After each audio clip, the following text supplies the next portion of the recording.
Hello बच्चों, चलिए प्रश्न को पढ़ते हैं। निम्न अभिक्रिया के लिए साम स्थिरांक का व्यंजक क्या होगा। बच्चों क्या दिया, हमें अभिक्रिया दी हुई, इसके लिए क्या करना है, साम स्थिरांक का व्यंजक लिखना है। चलिए बच्चों देखते हैं मुख्य उदाहरण। मुख्य अवधारणा। देखिए बच्चों, केसी साम स्थिरांक को किससे व्यक्त करते हैं, के सबस्क्रिप्ट में क्या आता है, सी। इसको क्या बोलते हैं बच्चों, साम स्थिरांक। साम स्थिरांक। साम्य स्थिरांक बराबर क्या होता है, इसको बच्चों थोड़ा सा।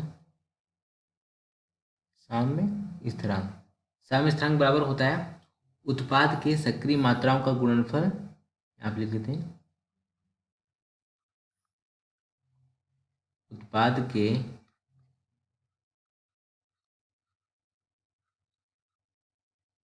सक्रिय मात्राओं का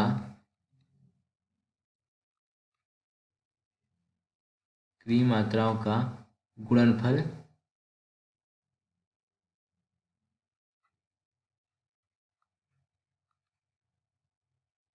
बटे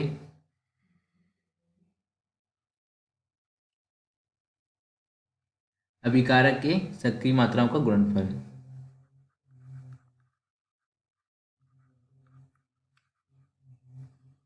अभिकारक के सक्रिय मात्राओं का गुणनफल।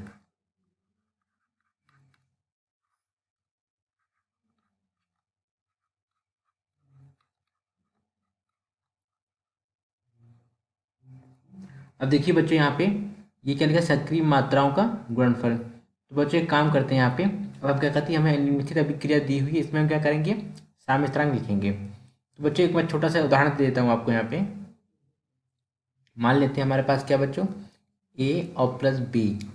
ये क्या बच्चों, साम्य स्थिरांक। बच्चों साम्य की अभिक्रिया होनी चाहिए, उत्क्रमणीय अभिक्रिया होनी चाहिए।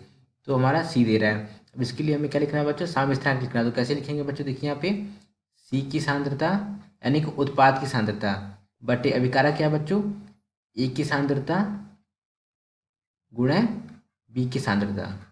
ये क्या हो गया बच्चों, अगर हमारा प्लस ए प्लस सी प्लस डी भी होता है बच्चों यहाँ पे, तो ये क्या होता है बच्चों, यहाँ पे डी की सांद्रता भी आ जाती।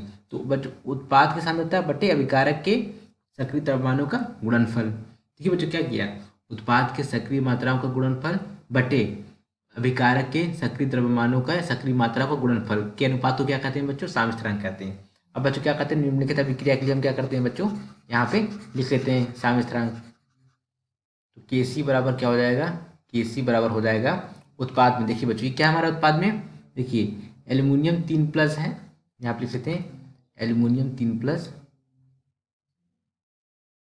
एल्यूमिनियम 3+। और क्या दिया हुआ देखिए, ये बच्चों देखिए ये हमारा जो दिया हुआ है बच्चों, जो ये दिया हुआ है ना H2 गैस दिया हुआ है ना, इसको देखिए हम क्या, इसको हम कैसे लिखेंगे, यहाँ पे देखिए ये H2 गैस यहाँ पे लिख लेंगे, H2 गैस है।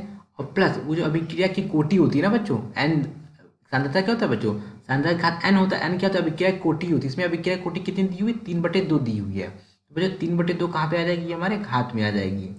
ये हो गया बटे उत्पाद की सांद्रता का गुणनफल बटे अभिकारक की सांद्रता का गुणनफल।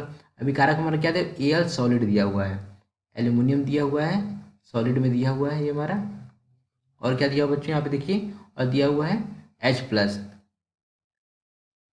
H+।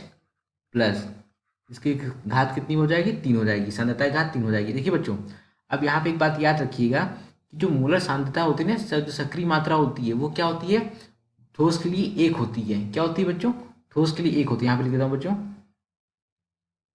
ठोस का ठोस की सक्रिय मात्रा, वोट की ठोस की सक्रिय मात्रा कितनी होती है बच्चों, 1 होती है। तो यहाँ पे देखो बच्चों ये हमारा के सी, अब इसको देखिए ऐसे ही लिख लेते हैं हम, के सी बराबर क्या हो जाएगा, एल्यूमिनियम 3+ की सांद्रता मोलर सांद्रता गुणा H2 की 3 की घात 2। ये बच्चों थोड़ा सा ये, हाँ 3 की घात 2 बटे बच्चों ये हमारे एल्यूमिनियम क्या है बच्चों, ये सॉलिड है तो इसका क्या हो जाएगा, इसका एक हो जाएगा। देखिए बच्चों यहाँ पे ये हमारा सॉलिड में ना, देखिए इसकी अवस्था क्या है, सॉलिड ठोस में है, इसका कितना हो जाएगा बच्चों, ठोस की सक्रिय मात्रा एक होती है तो ये एक हो जाएगी। जब एक से यहाँ गुणा होगा, इसमें बच्चों सॉरी, ये जब एक से यहाँ पे गुणा होगा तो केसी गुणा एक बराबर किसके होगा, केसी के होगा, तो यहाँ पे केसी आ गया। अभी क्या दिया हुआ बच्चों, एच प्लस, एक सेकंड बच्चों ये थोड़ा सा, हाँ ये क्या है बच्चों, ये लाइन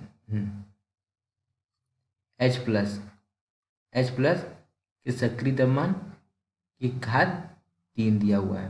तो बच्चों ये क्या होगा हमारा साम स्थिरांक के सी बराबर, प्रश्न में क्या पूछा देखिए बच्चों, साम स्थिरांक का व्यंजक लिखिए। ये हमने क्या किया बच्चों, के सी बराबर एल्यूमिनियम 3 प्लस किस मोलर सांद्रता प्लस H2 की मोलर सांद्रता की घात 3/2 बटे H प्लस की सांद्रता की घात 3, क्या हुआ उत्पाद की सक्रिय मात्राओं का गुणनफल बटे अभिकारक की सक्रिय मात्राओं का गुणनफल।